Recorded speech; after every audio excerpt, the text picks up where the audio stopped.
Good, how are you, Steve?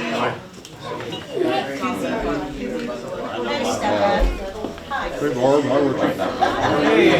How you doing? I got the flu shot. I got sick of the flu shot, and then I got sick. Actually, it's not I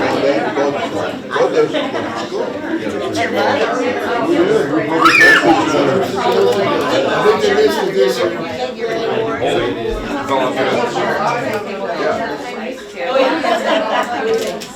Oh my God. Don't brag on it. Well, You don't want it. Don't jinx yourself, don't brag. It's terrible. I'm still trying to like. So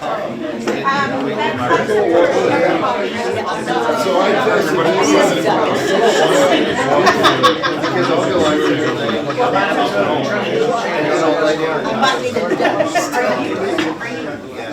they did almost a whole half an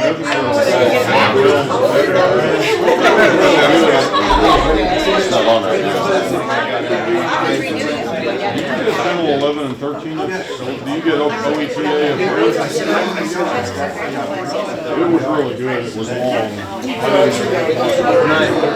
tried to put it in my phone for the office. But that's different. That's from Missouri.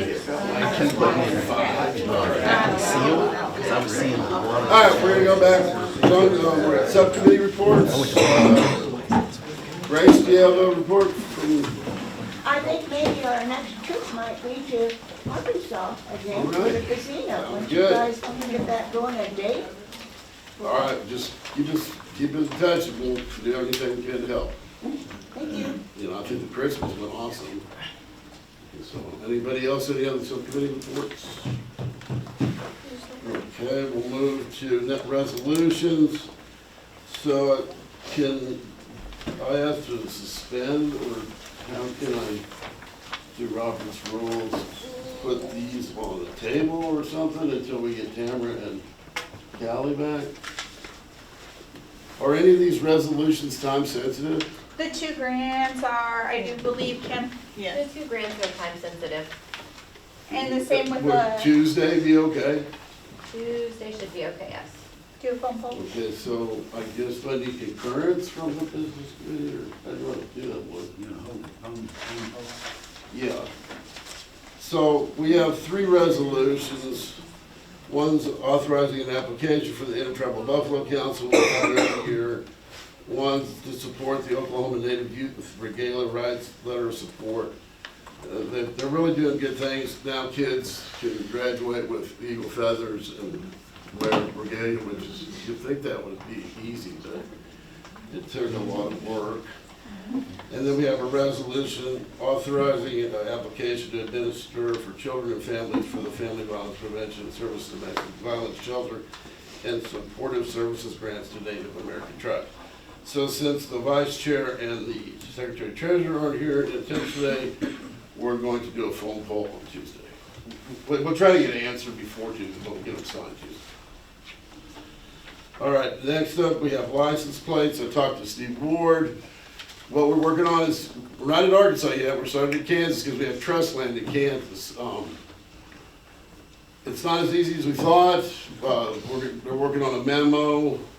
Kansas is a little different than Oklahoma, but we do have trust land. We think that's our hook, but Steve, do you want to say anything about it? There are, Kansas is a little bit of a different legal situation, and because of wrapping up some other things, I apologize, I'm not quite there, but I will get a memo and some recommendations to the business committee this week. There are just some things to consider before you take action on this, but we can be ready by next business committee. I think another old business that's not on here, we're working on scheduling a constitutional meeting. We've got a lawyer that was with NCAI and a lawyer that works with us in Washington that want to help us with it. So they're working on scheduling. As soon as we get a day, we'll pick like a Saturday or something and just sort of have a forum to discuss how you change the Constitution, discuss the governing resolution, and start kind of moving towards a constitutional committee. But first, we want to do like an educational. So we've kind of narrowed it down. Now we're just trying to get dates for these guys to come. If they come and we don't like them, we'll just find somebody else. It's getting hard to find people that do Indian constitutions anymore. And the guys that do it, the last couple that do, aren't working very well, so we don't want a CNA constitution. So that's what's going on. Old business, very old business. Yesterday was the 18th anniversary of us filing our first tribal trust accounting lawsuit in federal court. We also got the proceeds from Quapaw and Good Eagle deposited in a tribal trust account at the Office of the Special Trustee in Albuquerque. It's $59 million. We've got the bank account set up at Bank of Oklahoma to make one. There's a lump sum that's going to the Quapaw tribe. It's going in one account. And there's another account that'll distribute to the 580-ish tribal members. We found out yesterday afternoon after I'd been like crying because I was so excited that all of a sudden they're like, oh, well, we think there's a 30-day hold on it. We're like, what the hell are you talking about? So we think it will be ironed out by Tuesday since it's a federal holiday. And Valentine's Day yesterday, it was hard to get people even on the phone on the government, but we finally found some people and we got that process working. So our expectation is the checks, they fly next week. That's what the judge told them they had to do. They have till Tuesday to do it, so otherwise they're getting sanctions and interest. So, you know, there's people, it's kind of exciting and sad at the same time. It's taken so long. We've had a lot of people pass away that wanted and had every right to use that money. And then we had tribal members that helped us, and also non-tribal members that helped us, like Susie Moore, she's passed, Rena King. A lot of our team that started this whole thing 18 years ago have passed away as well. But, you know, there's a lot of people that helped us. Sean Matthews helped us a lot. He did a lot of traveling. The Peepachees, Sonny and Sissy. We've had a lot of people helping. It's unbelievable. But we need to maybe put a list together. It would be a huge list of all the people that have worked for 18 years to where we got today. So, and I've already met with the ranking member. So in the House is where our BEAR report went to the Judiciary Committee, which is not an Appropriations Committee. So now the Rules Committee is trying to get it pushed to the Appropriations Committee in the House. And we've already talked to the ranking member. So yeah, the ranking member is the minority. So the Republicans are the minority. So we've talked to the ranking member, the Probes. We have a meeting now scheduled for the chairperson of Probes. And our goal right now is to divide $137.5 million into 5 fiscal years. I've met with about 10 congressmen so far. We're going to start with a probes committee, and then we're just targeting to work our way to see all 400 whatever congressmen, and wear out a couple pairs of shoes, but we're excited to do that. It's going good. Tom Cole, Native American from Chickasaw Nation, he and Mark Wayne Mullen, our congressman from the Cherokee Nation, and Deb Holland, who's a Democrat. She is Laguna Pueblo, I believe. They've all agreed to sponsor the legislation. So now we're working on the Native American Caucus to write a letter that will go to the Probes Committee.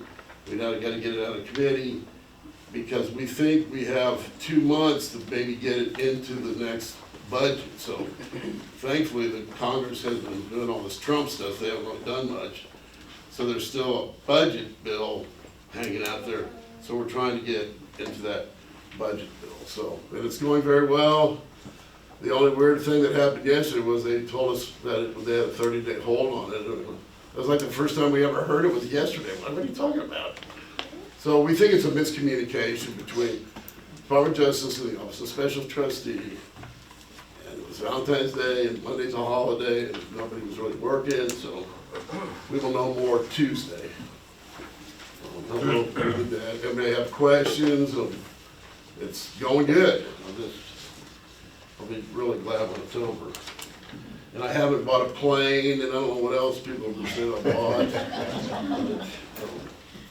I've not bought a plane.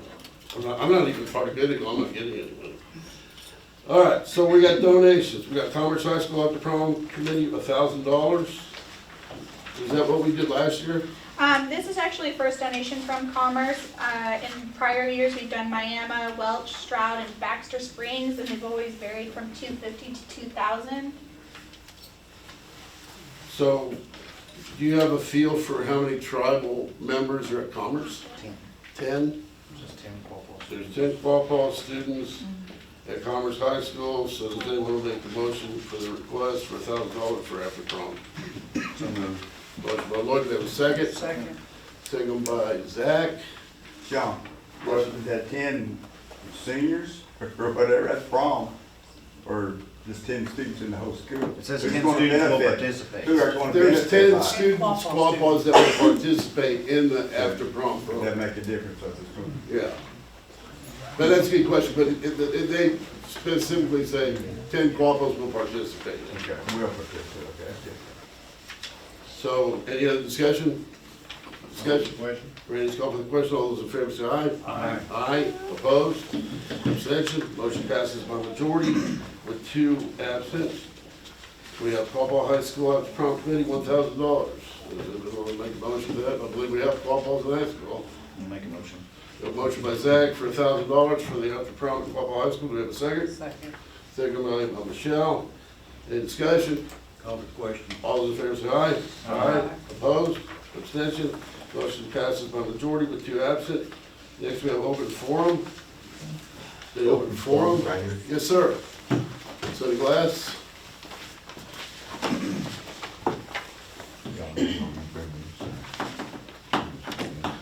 And I think one thing what he's passing out that we want to talk about, but because Callie's been working on it and Tamara's been working on it, the Cherokee Nation recently made a marijuana policy for tribal employees. So we're looking at that policy. If you have a medical card, and I think if you're not in a safety-related job, we're gonna see what people think about that. Because more and more people are getting these medical cards, they do a UA, they come out positive, and if we don't do something, it's just gonna keep growing as an issue. So thankfully the Cherokees did something that we can kind of look at. And so we're hoping the next business committee will have kind of what the Cherokees have done, what Callie's thinking, and Tamara, and we'll present it for discussion and go from there. So if anybody has any thoughts on that, next business committee, we want to hear what you think and see how it goes. All right, my name's Andrew Andrews. I'm the president of the youth football league for Quapaw. And what I'm here for today is trying to seek some donation. When I took over this league, last year was my first year as president. I noticed our helmets are out of date. They put a 10-year shelf life on the helmet. When the helmet approaches 10 years, the helmet is no longer good. Over 80% of our helmets are at that or have 1 year. About 60% of that 80 is expired. Do you guys wear helmets, Randy? Our jerseys are 6, 7 years old. They are the pill apart stickers. Everything is falling off, turning black. We're having problems with the referees because of league rules. They have to be able to read the number, and when the numbers are falling off during the games, they're having problems with it. They're complaining about us the past 2 years. Our tackling equipment that we've had for over 10 years from what I was told from the last president. It's all ripped up, tore up, losing padding, and all that. I'm in the process of trying to get us new tackling equipment, and after talking with coaches and the vice president and all that, we have some ideas of what we want to go with. And I've also talked with the high school coach about maybe using some of their stuff, because I guess this year they're going to be trying to get some new equipment for the high school and middle school as well. Okay, can we ask some questions? So, none of it's aggregated to a total. It would be helpful if we knew the number of Quapaws that are actually on the football team. And then my question would be to Heather, if we do a $500 donation for a Quapaw in like a fiscal year, can they come back with another group and get another 500? Do we track that? Yes, we do track it. Because this is an organization, they can request funding for quarterly. But like last year, you guys donated to like the Boy Scout group, and then they came back and requested another donation. And from presidents, that you guys have only done once a year, typically, when it's that a large amount of money. Average, I have about 10 Quapaw on the team, and that's going off of last year's numbers. I will not have signups until about mid-July, so I will not know how many for sure I'll have this year until at least then. The cutoff will be probably at the end of August, if not probably a week before the end of August. Okay, so, again, it's very difficult to understand what the total, or what you're looking for, because it's only per item with the number of items, but we don't have the aggregated value, right? So, we're gonna have to do a lot of math to figure out what the total, what you're looking for.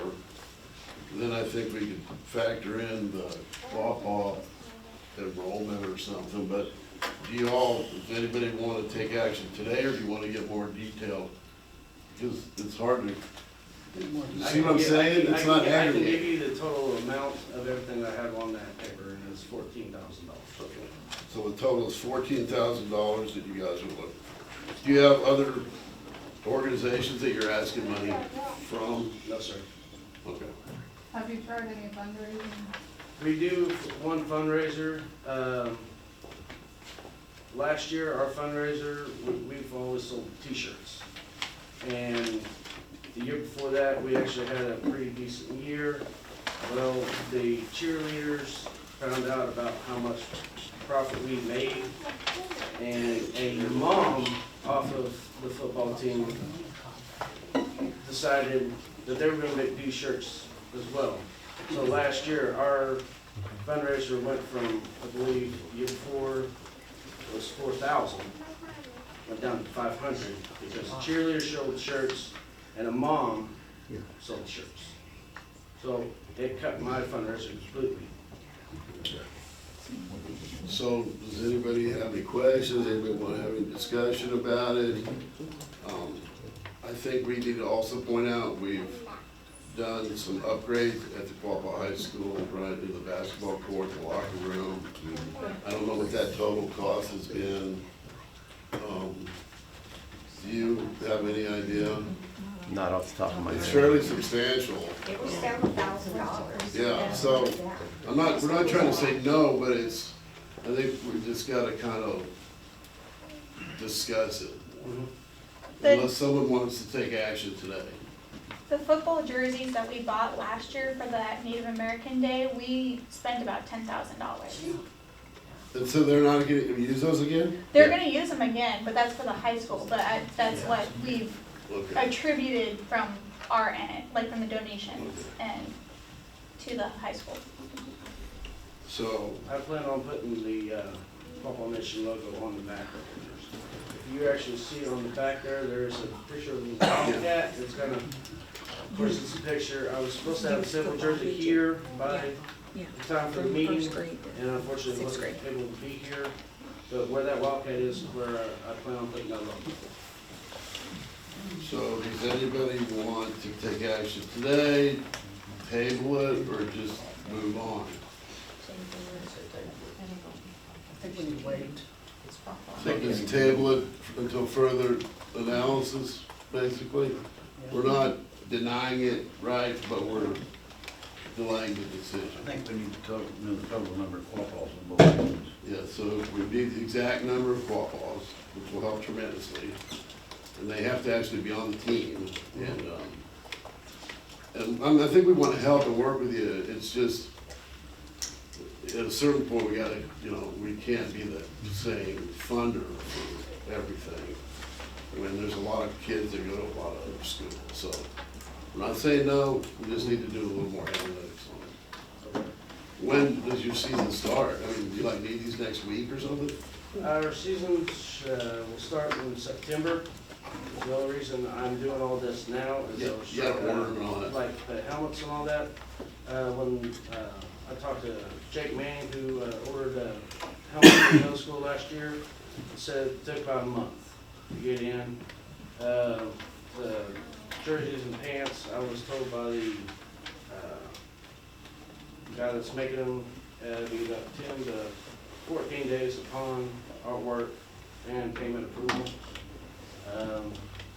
I'm just trying to get all this stuff taken care of as early as possible. That way when football season rolls around, science is rolling around, I'm focusing on that versus trying to do all that, plus take care of, okay, getting whatever donation money and then trying to get everything ordered and be here before the season starts. Because I have to have a roster signed by the superintendent with every student and their number by the Jamboree, which is the last week, the last Saturday of August. They have to have their number assigned to them by then.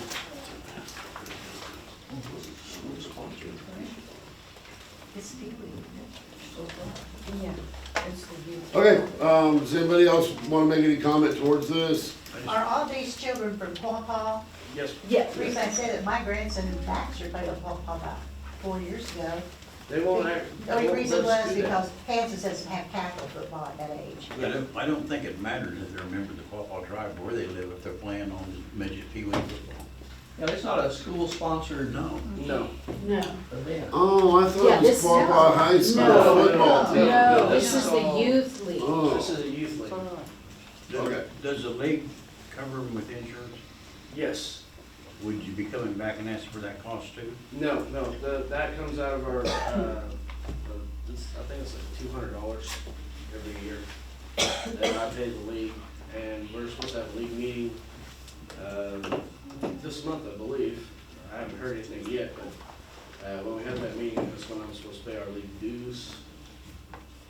So, Next question, does the league have any money to contribute to the cost of these items? yes, I, believe in our, account right now, we have, 5,000. Anybody else What have does any it cost questions? each kid to play? Like, is there a registration sign-up fee or Uh, something? The first initial kid is 45, and then with the additional children, so if you have two, the second one would be 40. So you'll have 70 players, 71 players? 2 years ago, we had 68. Last year, because our sixth graders, they were undefeated for the 5 years. They had the bulk, they had, I believe, 23 or 25 students. When they left, and knocked our total down. We got a lot of flag kids coming up this year. So our tackling, we went from 45 last year, or from 68 to 45 last year to, let's see, I think we had 16 kids on flag that are gonna be bumping up to tackles, so I'll be back up to 61 kids that I have to Okay. pad out. So, just, I'm not trying to mess with it, but you have 71 helmets and only 70 stickers. I think it was. Yeah. Does anybody else have any comments or questions? How old are these kids? I mean, like, I'm not familiar. Tackle is first grade to sixth. All right, does anybody want, we're table it? Mr. Chairman, I recommend against tabling it, but to reconsider it after the sign-up, so we know the exact number of Quapaw Indians on it. Do we just concur? You can concur with me, that's my recommendation. Okay. Does everyone want to concur with Lloyd? Thank you for your recommendation. We're gonna wait till you get the number, and then we need to head count of the Quapaw tribal. Okay. Mandy? Yes, sir.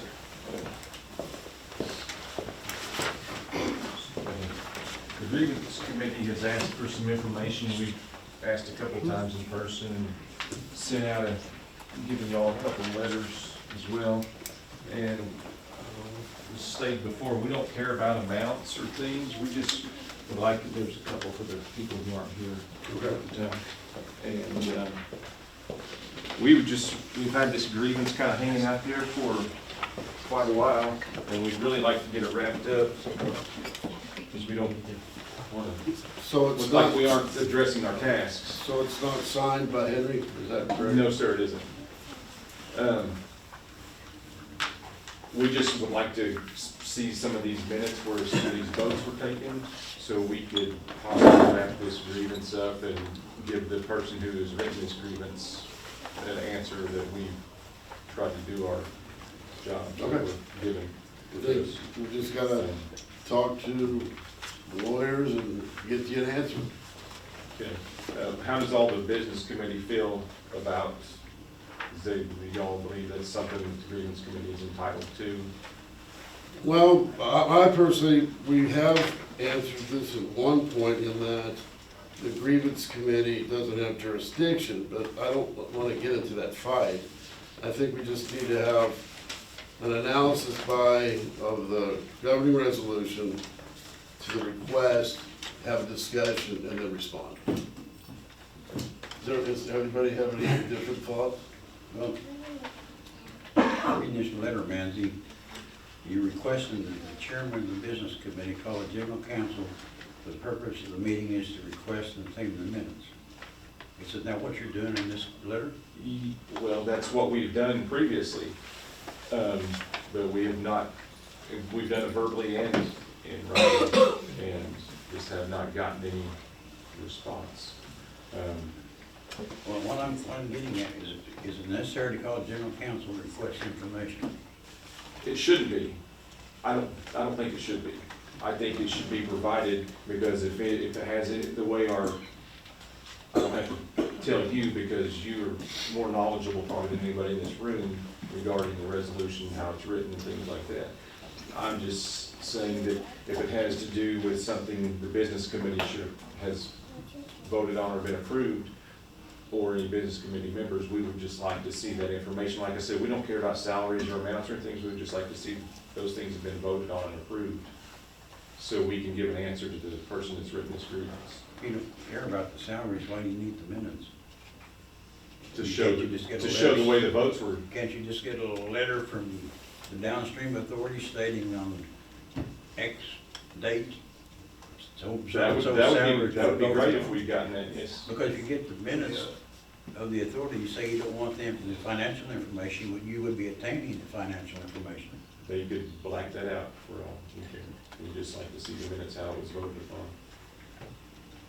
Okay, so I'm back to Lloyd's question. So this is a request to call a general council. If we could have those minutes, it could be just totally disregarded. If we could see that information that we've requested, we could disregard that. You can't disregard an action of the grievance committee. What I'm getting at is, it's superfluous to call a general council meeting to request the minutes, when a letter should suffice.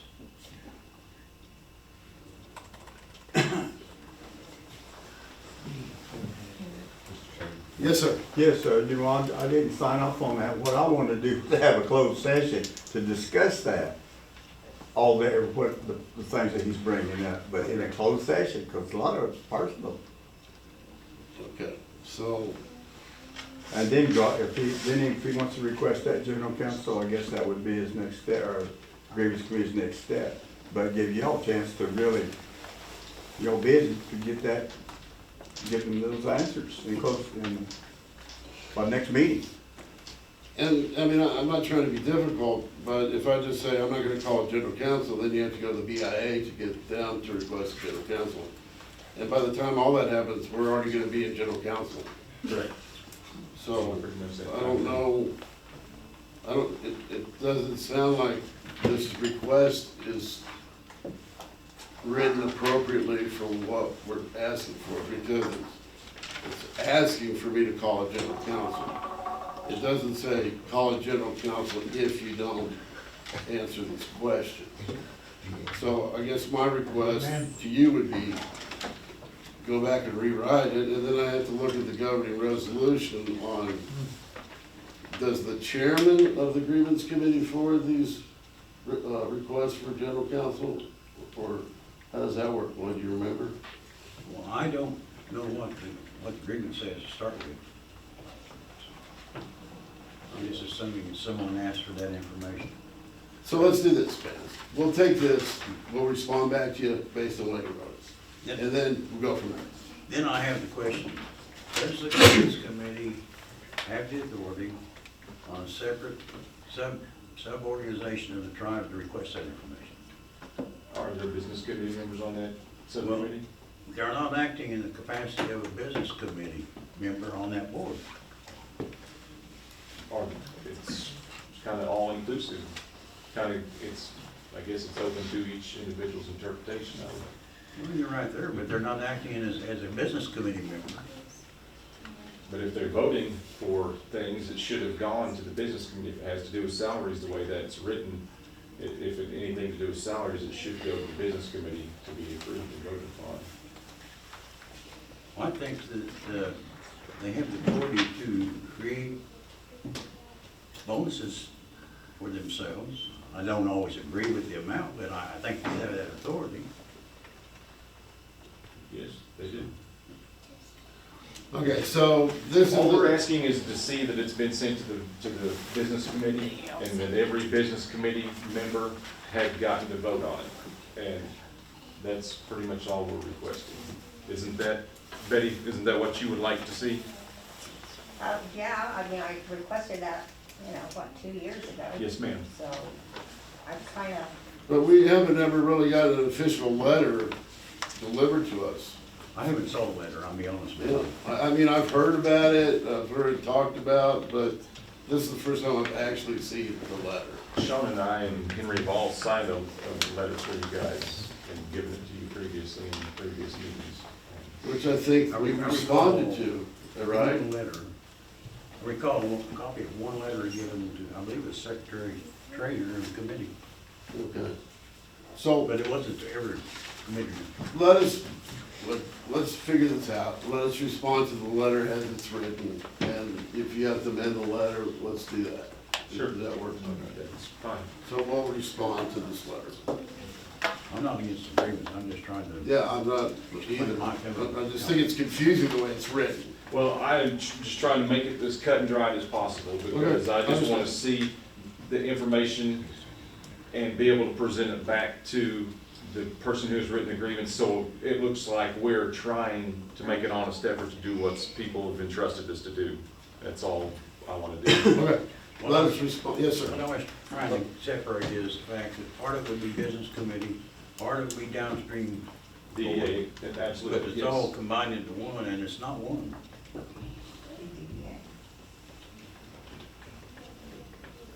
Yeah, thank you for your time. Okay. All right. Yes, sir. John, like I say, I've got some information from a person, attorney, about this information. They gave me the answers. But they said that's not what they wanted, so I'm agreeing with what he said, but I'm coming out voting on that. Okay. So, all right, let us respond to the letter. Barbara? Finish that, I got something else. Okay. Are you done with that one for now? Okay. Barb? I've had an individual, we have a new person that's selling their arts and crafts up at the gift shop at Downstream. And they want to know, they have asked me, they wanna make some shirts that says like, we're going to downstream, or we're proud Quapaw. And they wanna know if they can use the downstream Yeah, I think- logo or the Quapaw I logo. think we voted at one point that any tribal member can use the tribal logo for Right, any purposes. but the downstream And logo, is it I think- registered? Why don't you guys just vote on it? I think we'll say the same thing. It's kind of, it's a tribal logo. So, You don't have to vote on it, I'm just the wanting to know DDA what would to tell vote them. if they could use the downstream logo, right? So, As long as it's. let's just bring that up to, let's talk about that at the DDA, right? Okay. Okay, let me know. But as then. far as the tribal logo, we passed a resolution allowing any card-carrying tribal member to use it as long as it's like not obscene or something, right? I think they're just wanting to make sure. I got you. Yo, I'm with you. All right, any other open forum? Yes, ma'am. I have. Here you go, today. Okay. I just wanted to share with the business committee this thing that happened to me a couple weeks ago, and I'm still pretty upset about it, really. Apparently, looting our graves in East Arkansas is still very much alive. Yes, very much. And I accidentally stumbled onto this website. It is a closed group, and I'm in 4, 5, 6 different ceramic groups, and this started coming through, and I started seeing all this ancient Mississippian pottery. Yeah. And of course, I loved every one of them, and I kept putting likes on them, and I didn't realize what site I was on until a couple weeks ago. Is it the guy from Tennessee? I'm not sure where he's from. I did snapshot the Okay. information because they deleted me immediately. So actually, let me kind of help you out, if I can. We have an active sheriff involved with a potential grave looting. So we're getting a lot of support from the governor and the state SHPO. This person brought in what looks to be funerary objects. There are beads, there's a bear claw. Everett, you might help me out. But it's obvious to the archaeologist that it's burial stuff. Yes.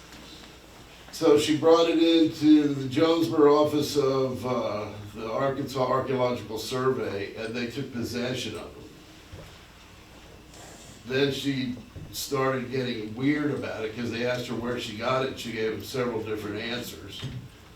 So we got the university to put it in their vault. And I've been talking, Carrie's been helping me, Everett's been helping me. Right now, we're waiting to quit raining so they can go out and see if someone dug it up or it was just picked up.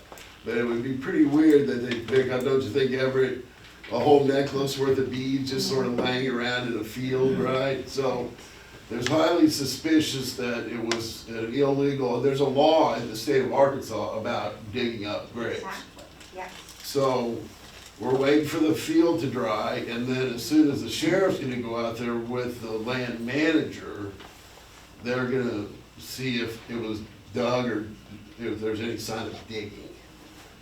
And we're currently, it's owned by like a corporation, I think, but we're dealing with the land manager right now, and we're trying to elevate it up to the landowner. And so our goal is to, if we can, get someone prosecuted and try to make a big deal out of it and get it in the paper. And then I think the idea would be to go back to that field, out of the plow zone, and repair it.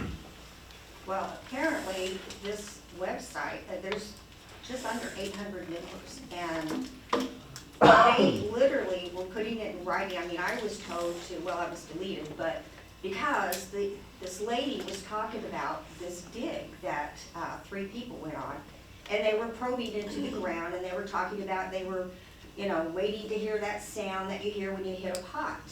And, oh, it was horrible. And she went into great detail, which really hit a nerve for me. And so I had to respond. And I told them that, you know, I'm a Native American and that they're robbing my ancestors' graves and that there's a law against that, and reminded them, you know, when the law passed. Well, that kick-started some pretty ugly response to me. And, you know, and I was just asking them, you know, that you've got to be, you know, you have to be aware of our feelings about this. And Where the law? exactly, and this guy came on and pretty much said, you know, let me enlighten you.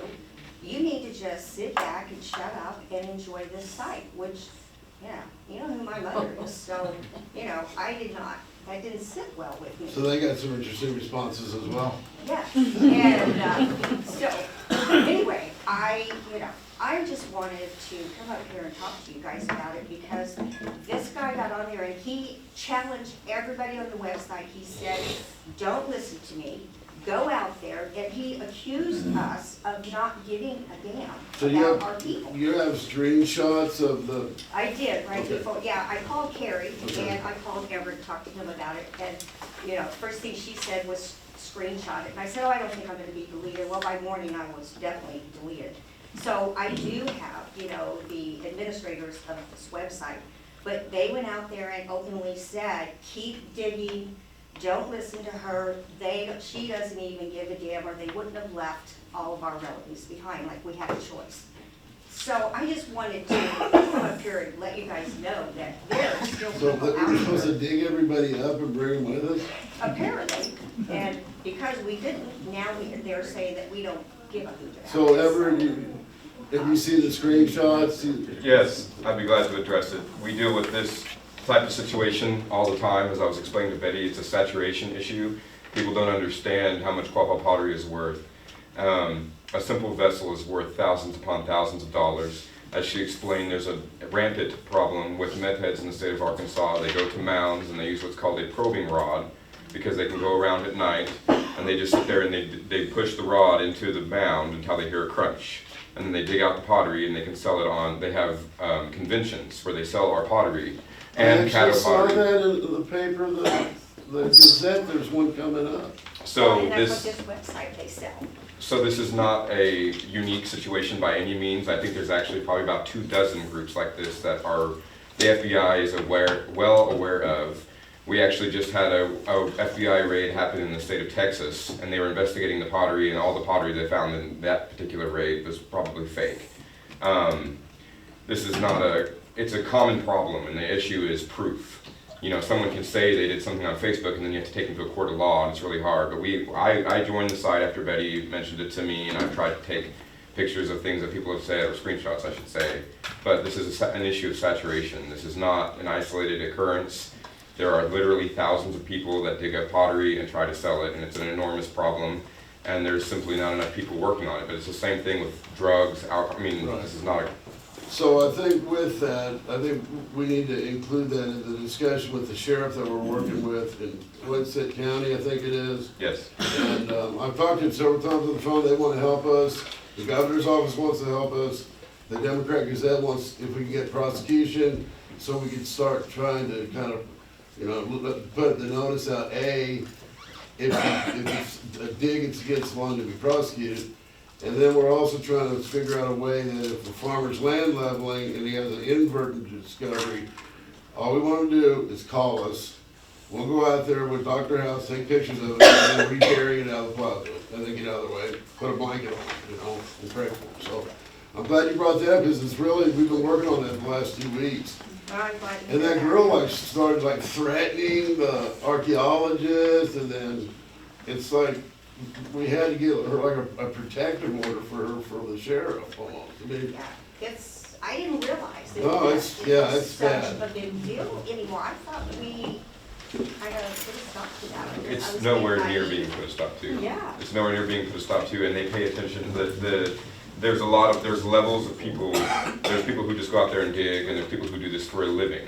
And they pay attention to what Native American tribes do. They're well aware of what, and so, I mean, even just discussing it in public, I guarantee you they're paying attention to it. Yes. This does not exist in a vacuum. they're not afraid of us at all. It's That's- an We're not enormous. afraid of them either. Yeah, they're not afraid at all because like they said, We private gotta get land that prosecuted. we We gotta have start no prosecuting. That's the jurisdiction. only option We we have have. to prosecute. Yeah. And they should, they're actually, the governor's office is willing to help us prosecute this instance, and if we get other instances, we have a moment in time where we got the governor's attention where he wants to help the tribe prosecute people for doing this. Make an example out of them. Well, yeah. So that it at least slows people up and let them know that first thing in the message, that we're not gonna put up with this. And I even put on there, how would you like it if I came and dug up your mama or your grandma and took her jewelry? You know, it would be no different, you know, and I said, while you're probing for that, but you're also hitting the body probably, you know, so, anyway. No, it's creepy. I'm not on that side anymore, but I just wanted to talk to you guys about it. So and let you you know give that- the screenshots to this, we'll add that to the discussion with the sheriff in Poinsett County. We'll work with Arkansas Archaeological Survey, we'll work with the SHPO, the governor's office wants to help us, so, and the Gazette's starting to kind of put together a story. So we're trying to get the word out, it's at least slow it down. Great. And I gotta go back and see where I saw like it was like an advertisement in the newspaper, and they had these tables that looked like our pottery sitting on those tables. And they were having like a flea market of artifacts or something. They call it a convention, and the way it's legal is because none of the actual, it's just like, you know, gun shows, there's like laws and regulations about what you can and can't do, and there's always ways around it. It's the same way with these. They have a convention where they show off what they discovered, and they always supposedly dug it up prior to the law. This was perfectly illegal to do prior to the 90s. If you dug this pottery up in the 80s, it's grandfathered in, it's completely legal to sell it. And unfortunately, it's not ethical, but it's legal. And it's hard to date stuff. It's right? impossible to date a 500-year-old object. When did they pull it out of it? It's not possible. And so they always claim, oh, well, I dug this up in the 80s, which means it's not ethical, but it's perfectly moral to sell it. And they put it on these tables, and then the selling occurs not at the table. They go back to their car and they sell it, and there's no documentation of a sale. Part of it too is we want to inform the farmers. Yes. Yes. Because right now farmers are afraid to call us because they think we'll like shut down their plowing, and that's not what we do. And that's understandable if they gotta get a crop in, they don't wanna have to deal with it, and we get that. So we're trying to kind of, I've been talking to Carrie more than I have in a long time, the last couple of weeks. She's all like on fire about this. Oh, I know. So, They called me a couple okay, days well, thank later. you for bringing it up. Yeah. All right. So you're doing both keeping our culture going through pottery, but also trying to protect our historic pottery. Absolutely. Part of our problem is they make such good pots, they I know don't it. disintegrate, right? Oh, yeah, and they, like Everett said, they go for thousands of dollars. I can't even afford one, not that I would wanna buy one and support the black market anyway. No, we got you. But I just wanted to bring that to Thank your you, I attention. appreciate that. Now, what do you guys? Johnny, I just wanna know, are we putting out a lot of news about what the tribe gives to the state around here? You know, like you said, to the. I don't think we, like Janie said some stuff, but I think we should do that because people don't realize how much we do Yeah, for that's what I'm- churches, and all tribes. schools, pantries. And part of that's part of this Governor Stitt fight. Yeah, I know he wants that compact, and this is what we already do. So while we're in open session, I will bring up, that's part of that. The Quapaw tribe intervened in the case that was started with the Chickasaws, Cherokees, and Choctaws. The Chickasaws, Governor Anatubby asked me if we would consider intervening. We did a polling of the business committee, and so this week we filed for intervention, and we got an order yesterday allowing us to intervene. The judge has said they have 30 or 45 days to mediate. We've concurred, the tribes that were already in the lawsuit have concurred with the state on who the mediator is, who Steve just happened to clerk for when he was a clerk, and he's a good friend of Steve, so we think that's a positive, we're hoping. So right now, we're just waiting. Do you got any more to add? I mean, where we're at, when is the mediation starting, or? Well, you're right, it's about, the judge has ordered the parties to try to mediate for the next 45 days. The mediator is Lane Phillips, who's a former federal judge. As John said, I clerked for him. He's one of the best mediators. He's regarded as one of the best mediators in the nation. He actually handled the compact mediation in 2005 or 6.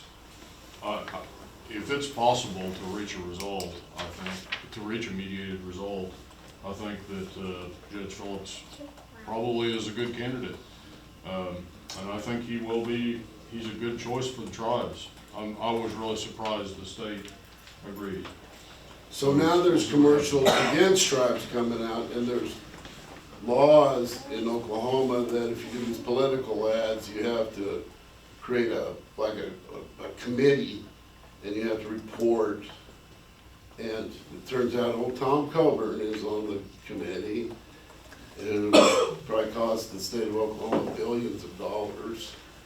And he almost self-destroyed what's left of the Indian Health Service. So we've kind of flagged out who, we didn't know who it was. We thought it maybe the religious right, but it's actually people that don't like Indians having sovereignty or any jurisdiction over their land.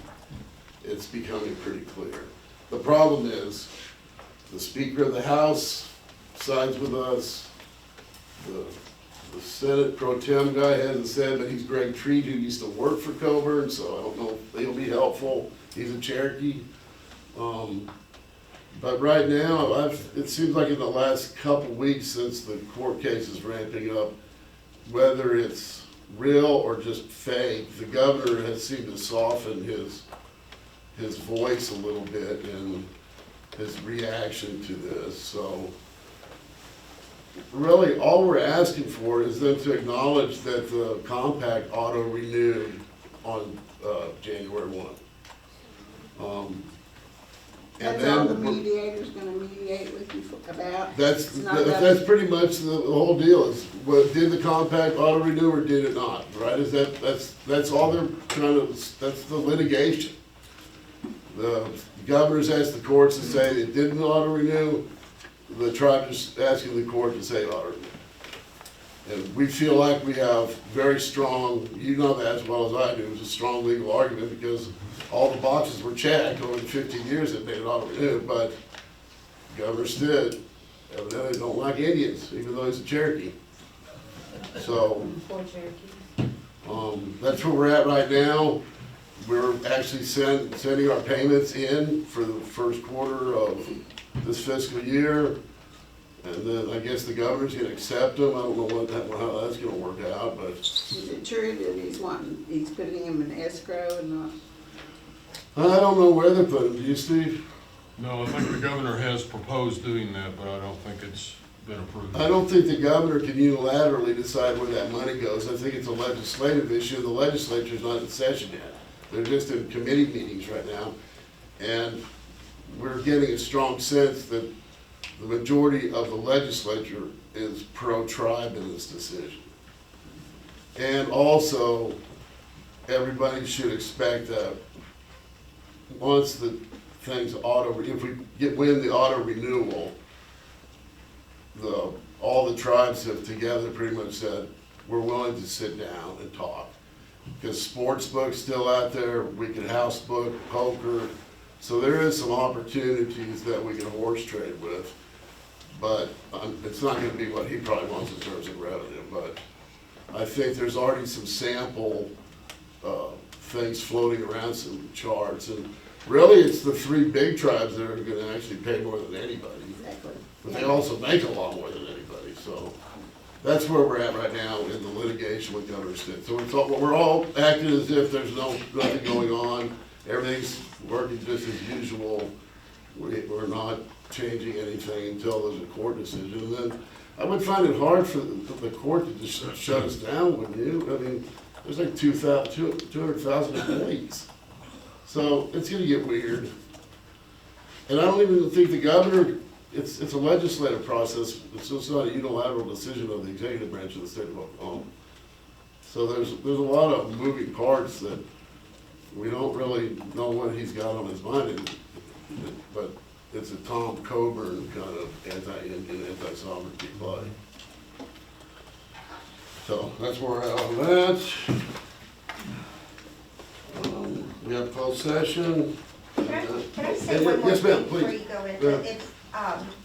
Because the community building is under construction, you know, my mom's year of passing is coming up, and I didn't know what to do about where to have her memorial dinner, and, you know, do you guys have any kind of backup? I mean, So we've been kind of punting that around a little bit because we're actually trying to expedite plumbing to the church to get more bathrooms, because that's part of the problem with the church. It only has one bathroom and it's just not enough. So I don't know, last I talked to Dale, is they're on it, but I don't know what that means. They've been on it for a couple of years, so. They worked on it all, I mean, they've got the trench done, the pipe was laying there, and I know yesterday they worked on it pretty much all day, but I don't know. So it's been raining, so that might help solve that, but I don't know if it'll be in time. And then I think some people were offered Title VI building, but they decided not to take it maybe. Well, that last week was my first with the question. That's funeral. where I was planning on doing it, and of course, my sister, you know, told me that you said no. So I went to the church, which I think it might be a little bit too small, but I thought since there were already tables over there, a wonderful kitchen over there, I thought it could be a backup, but I was told that you said no, so. No, I said I would have to check. Oh, well, see, because- well, I was hard so. Because of there being, you know, we would have to have someone there, and the tables are all the round tables, so they're not, you know, the oblong tables, but like And there's last. also sort of an issue of, does the tribe have, what's our relationship with the church? We're still kind of figuring that out. We're trying to do it all in a friendly manner, we're trying to get them bathrooms, so it's gonna be at the cost of the tribe. We're trying to accommodate all that, but there starts to become a church and state issue because they want some autonomy, but it's on tribal land and it was tribal grants and it's up that built it. And so Well, I we're did, still kind of working through that. We just, yeah. I don't think there's any animosity. There was at first because there was miscommunication, but right now we're trying to figure that out. But I think we have options for dinners. One of them is Title VI. And that's more of a Rhonda.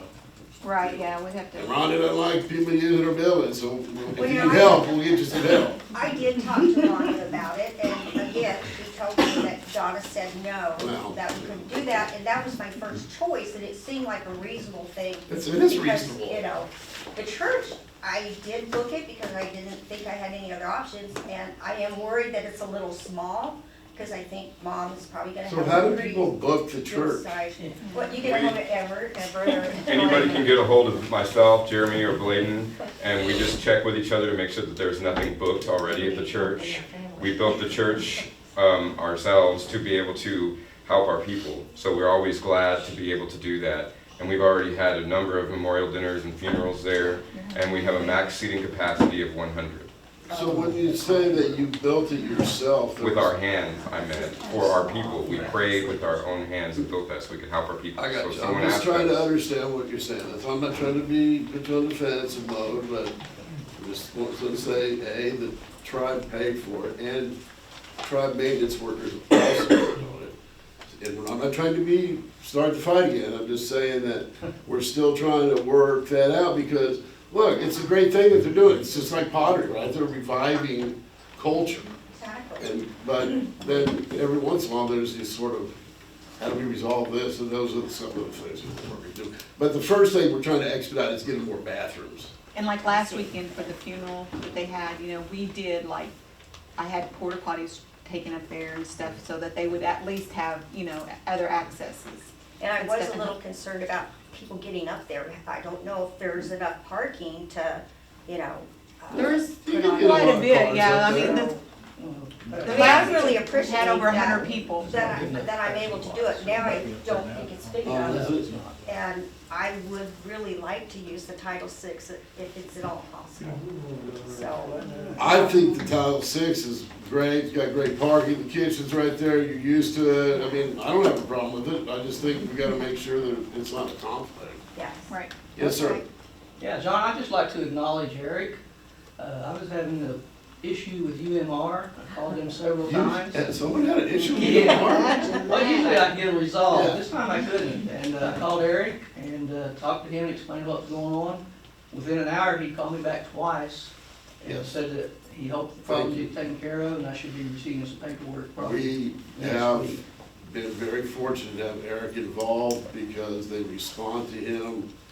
He's gained the trust of a lot of tribal members to work with them. But, you know, and it's, even though it's been painful, the overall budget, we're saving money. We're spending about the same amount of money, but we have a lot more people covered. So we're still trying to work on a flex card type thing where instead of like having so much for prescription, so much for medical, and so much for dental, you just get $5,000 flex card. Problem with that is that's 25 million bucks. So if we do it every year, it's 25 million bucks a year because everyone's gonna probably take advantage of it if we have a card. So there's a lot of things we're trying to figure out. You know, we're gonna get $39 million that goes to the tribe. We can wipe that out in 1 year if we use flex cards. And we can't, let's get on with it, all but, you know, a little bit of it. So don't worry, I call Eric too. Yeah, he's very helpful. So he has a headset on that says Uga'xpa customer service. And he's done a great job. You know what? He's done a great job on everything he does. He really does a great job. Did you give him a raise since he's doing 2 jobs? He'd probably not let us because he's so budget minded. That's true. All right, anything else for open forum? Now that we're on that issue, kind of health, ESP, I think that's the name of it. VSP. VSP. VSP, yes, For a ma'am. portion of it. I would like for you all to look into something else. They are very poor consumers. Okay. I mean, you gotta understand, looking into something else is like throwing us on the rack. And Sorry. I mean, am I right? That's why you get the big It's bucks. unbelievable. The acronyms make you go crazy. It's just that transition is one of the most frustrating and painful things we've ever been through. Well, they don't, first off, you don't have a card to use them. You don't really know what I've never been told as long as I've had it, what exactly it covers and doesn't cover.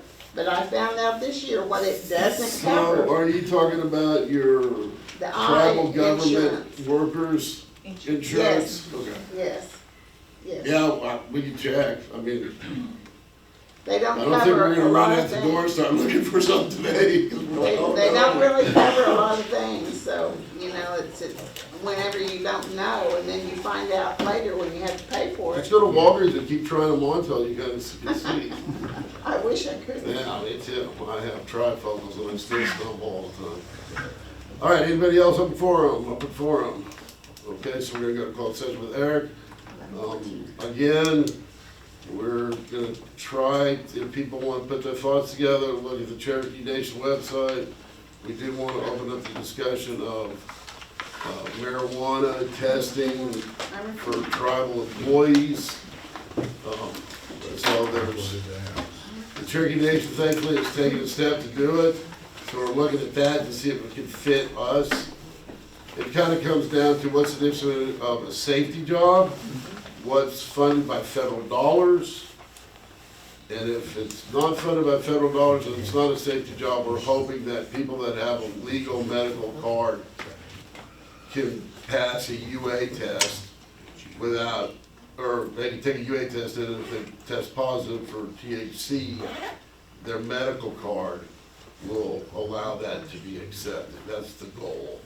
Because, I mean, I don't know if you see the numbers of people getting medical cards in Oklahoma. It's like going out. I mean, pretty soon, like everybody's gonna have a card, you know, I mean, it's crazy. So we have to address it soon. And there's an issue on some of our grants. We have to say it's a drug-free workplace. It's still a Schedule 1 under federal law. So that's why we're gonna look at what Cherokee's doing, because they put a lot of thought into it. We're hoping we can just steal their plan or manipulate it to work better for us. Because, I mean, I think we have to do something. We're gonna, you know, pretty soon, we won't be able to hire anybody. It's true. And, you know, if it's legal and it's a doctor's prescription, it's hard, it's really a challenge, and we're dealing with that actually right now. Hopefully we're gonna resolve that, but we need some help from Steve Ward on some questions about that. So Steve, we have a tribal member applied for a job that's non-grant money funded. It's enterprise money from the tribe.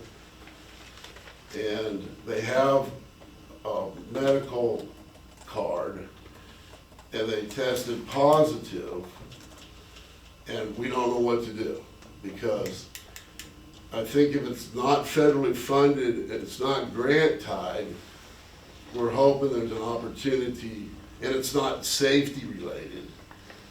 We have to create a policy that will allow people to get their medical needs taken care of and also keep their job. So we're gonna look at Cherokee. If you look at Cherokee, we really want to expedite this because we're in the middle of this crisis right now, specifically about this. And it's a non-federally funded job, it's a non-safety job, but the person thought that they had the job, gave their notice at one job, and then they were told they can't have the job. So we're trying to fix that as quickly as possible. And if we can just fix it for this one as soon as we can, and maybe build upon it or something, we gotta figure it out. So, I don't know if anybody has any thoughts on that. I mean, anybody have anything they want to say about it? Yes, ma'am. I would just like to say that in the last couple of years, I have picked up anything that I could read regarding this issue. A medical marijuana card is helping individuals cope with pain, cope with illness and sickness.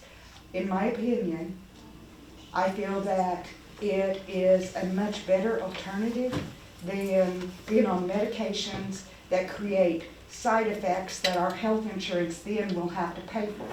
Does that make sense? Yeah. And I just want to weigh in my 2 cents regarding that. So I think you see the dilemma though, since a lot of our money comes from the feds, we don't want to get dinged by the feds and violate a grant by allowing a Schedule I. Yes, ma'am. I'm sorry to interrupt you. I actually presented information to Tamara last year because this was brought up last year, and I was asked to research about medical marijuana and what Washington State tribes are doing for them. And Washington State tribes, because they're actually selling marijuana on their reservations, they have, what they've done for their employees is they've approved employment minus those safety positions. So they've approved employment of people carrying medical marijuana cards is actually on their file for their job. And if they test positive for a UA, or for marijuana in their UA, they actually have to take a drug class, so that way it also goes on file, and that's what they have in their HR process. Okay. So that's what they've So done. one thing you have to also consider, I believe the current policy by the Department of Justice is leaving it up to the individual state's U.S. attorney. And our U.S. attorney said no. So the Washington State U.S. attorney made it said it's okay. But So- looking at Washington State tribes, it's their sovereign nation. So as a sovereign nation, we have that power to make those decisions. We don't supersede federal law. So what's been done in the state of Washington is the U.S. attorney, which represents federal law, has said to the tribes, we're not going to prosecute. But we've been told by the Oklahoma U.S. attorney that they will prosecute. So they've left the policy up to each individual state's U.S. attorney. So we have to just figure this out. I'm not against it, because, you know, I'm with Susie. We got to find a way to make it work. Because you also have not just directly funded by a grant, but you have indirect funds that pay some, that come from that grant money, but they don't directly work on that grant. No, yeah, so it's, It's a tough issue, but we'll figure it out. Barb? Well, being a senior citizen, I still, and I've never taken drugs in my whole life that weren't prescribed, but I've been accused of being drugged out at my workplace because I was sick and I shouldn't have been there and all this stuff. But I was so sick when I got sent to St. Louis last year. I literally laid in my bed trying to think of somewhere that I knew that had some marijuana because I was hurting so bad. And just like she said, it takes away pain, it takes away your anxiety. You know, it's better for someone that's very, very, of course, not ill in bed, but someone that needs something like that. The argument's already been made in the state and they've allowed medical marijuana. We just have to figure out, since we're in federal jurisdiction, how that works. Yeah, well, and too, with our rules and regulations that we have too, our ordinance will probably have to be adjusted accordingly. Yep.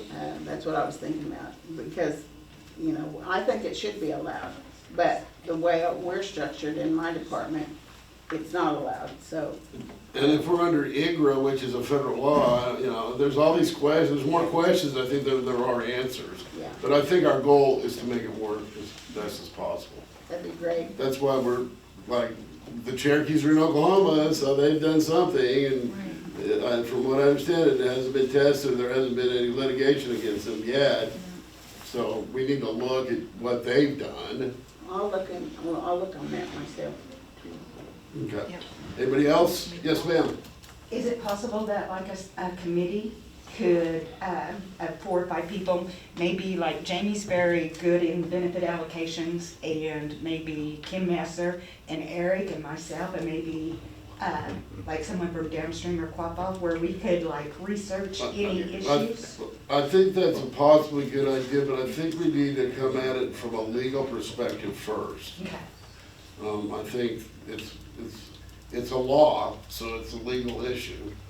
And I think Cherokee, since they've just recently passed something, we should at least look at what they've done. And I don't know about Eric, but he's on plenty of committees. And, you know, so I think it's the idea of getting people together on it, but I think first we need some guidance from our legal perspective. So is it a possibility down the road that the Quapaw Nation might be growing some and? It's all up to the U.S. attorney.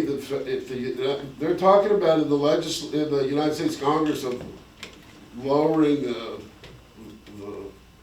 whatever the schedule is of it, but it's still the federal law.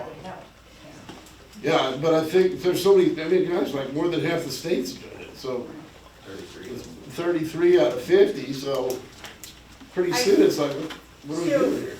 I don't know what Oklahoma is, but so many of the states say that you have to give up your guns if you partake. Yeah, but in Oklahoma they made that doesn't apply. Yeah, very good. Okay. But you better have your medical card with you. If you get pulled over and you got a gun and marijuana, you can call it. That's a federal crime. So there's a lot, you know, there's a lot more questions than there are answers right now. But it's really the cause de jour because we're dealing with that specific issue right now. And it's a single parent that is kind of in between jobs now almost, and we don't want that to happen. It's a tribal member, so we're trying to figure that out. Anybody else on marijuana? Okay, we're gonna go to closed session with Eric.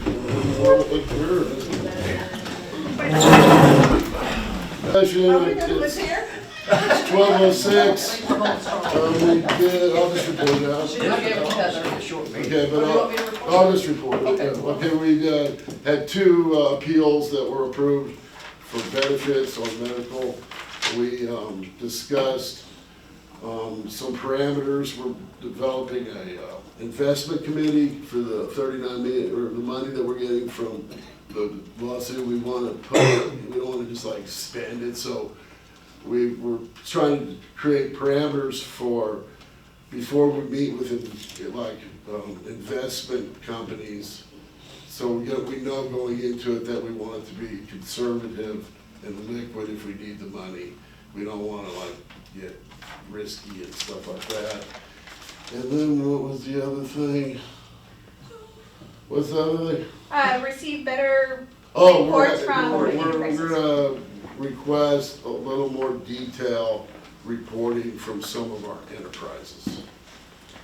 You know, we're growing super fast, people are super busy, but we gotta remind people we need better reporting, better communication. Because if we don't rein it in, it's just gonna keep growing in terms of, like for instance, I've asked now for the agriculture guys to give us a monthly report on death loss, the number of animals on feed, just sort of all the metrics of what we're doing, because we don't really know, we just know it's out there, or they'll tell you, but we want to see it on paper so we can start tracking it better, stuff like that. So with that, I guess we'll adjourn. Ray, you want to say one? Our Heavenly Father, we thank you for this day. We thank you for the information our Quapaw Nation has passed out. We just ask you to be with each and every one today. That's this in the holy name. Amen. Thanks, sir. Adjourn. Hey, Eric. You brother? Yeah.